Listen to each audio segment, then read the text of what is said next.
hanga gumaa fi dhugaan haa caaluu ifatti nu baatutti hanga qabsaayonni kenna hundi isii hidhaa keessaa yaatutti keessaaf alaan dhiiraaf dhalaan hin dhaabinaa mormii itti finiinsaa cimsaa qeerroon biyyaa kuti boombaa jim godhi irratti dhaamsi ibsaa Kudii qabii kulaa afran finfinnee akka marfeen takka lootee hin lillee dhagaa mukaaf tir'achaan cufi karaa naftanyaasi ufi boonse karaa torbaan tokkoof adabii laali baraan akka isin itti hooqqatu duwidaaf garaa. ነው አስገድዶ በቢያጆ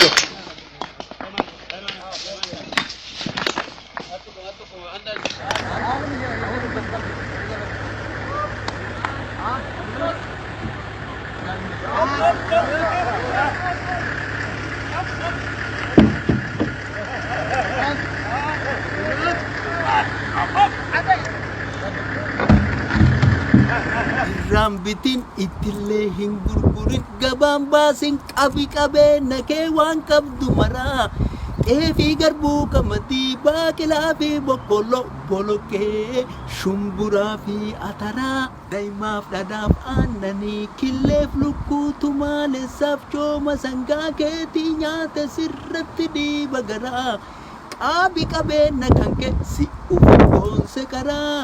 Qabi qabeenya kan kee si ufi boonse karaa gaafa qabeenya kan kee qabde booddee si baraa gaafa qabeenya kan kee qabde booddee si baraa.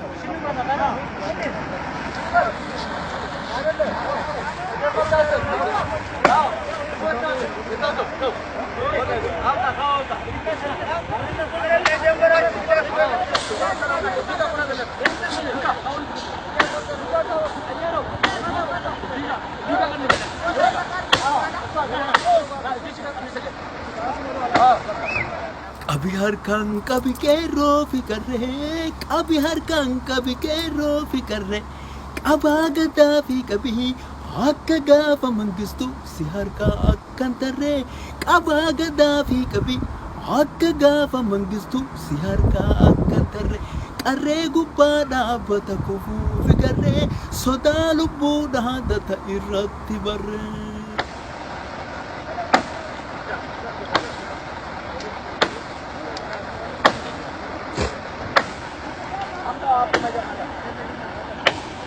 Kaabaa kibbaan bayaadiyaan jiddu galaan qeerroof qarreen ol ka'ee sabni Oromoo keessaaf alaan wal ta'ee dhufe qeerroon si marse araat kiiloo nu bayee yaa abiyyoot kaasayee eessa abbaa keetii lixxaa hamma yoomi nu fakkaattee nu fixxaa eessa abbaa keetii lixxaa hamma yoomi nu fakkaattee nu fixxaa.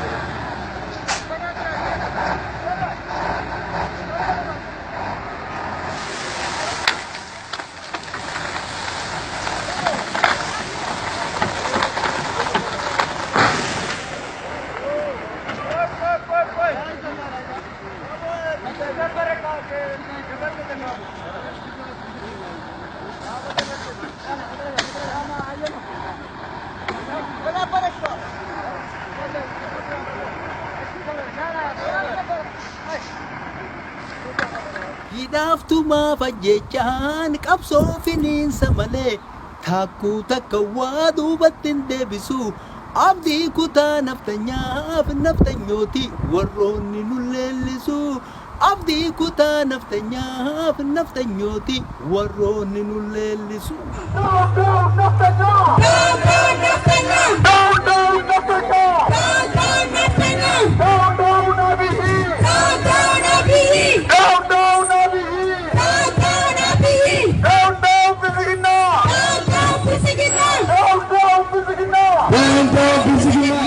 Garaaf deeggartuu miseensa bilisiginnaa guurii gurraa guuradhaa dhugaa walitti himnaa namarraa jibban qabnu sabarraa jibban qabnu gabroonfataaf sirna gabroonfataa baachuu dandeenya. Gabroonfataaf sirna gabroonfataa kaleessa kufee ofirra deebisanii mata baachuun salphina. Dafaa jalaa dachaa bilsigina akkaataa seenee rakkina. Dafaa jalaa dachaa bilsigina akkaataa seenee rakkina.